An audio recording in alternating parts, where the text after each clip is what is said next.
ইয়ার কি করছো নাকি? Rock paper scissor shoot. একবার ভাবুন, রক পেপার সিজার্স এর মতো সরল গেমে $5 লাখ হারলে কেমন লাগবে। এত ডলার হারার এটা সব থেকে বাজে পদ্ধতি। তারপর অনেকেই বাইরে আসতে লাগলো। অনেকেই তো এরকম ছিল যে সার্কেলের ভেতরে 2 দিনের বেশি টিকতে পারলো না। এই মেয়েটা এখানে সিরিয়াল বক্সের উপর শুয়ে আছে।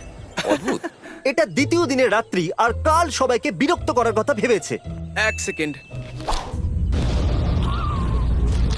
হয়তো ওই দুটো ছেলেদের মধ্যে একজন এক্ষুনি এই লাইনটাকে টাচ করেছে। আরে না। না, ও এ ভাই, বাবা, স্ন্যাক্সের জন্য $5 লাখ হাতছাড়া করলাম। আমি জানি না ওটা এখানে কে ফেলেছে। শুধু কন্টেস্টেন্টই এখানে 3 দিন ধরে থাকছে না, আমরাও এখানে 3 দিন ধরে থাকছি। আমি ওই ওবির ভেতরে থাকছি। এবার মনোবল ভেঙে যাচ্ছে। আশা করছি ব্রেকফাস্ট ওটমিলের চেয়ে বেশি ভালো হবে।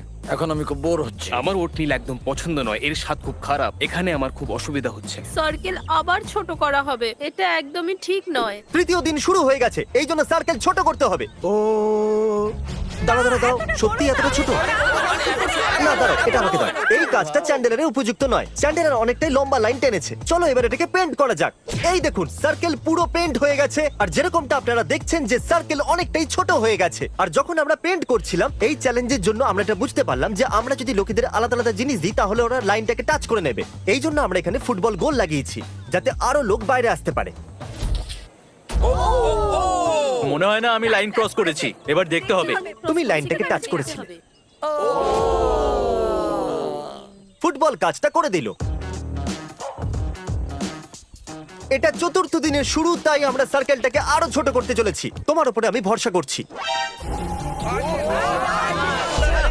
এটা প্রায় 3 ফুট। চলো এটাকে পেন্ট করা যাক।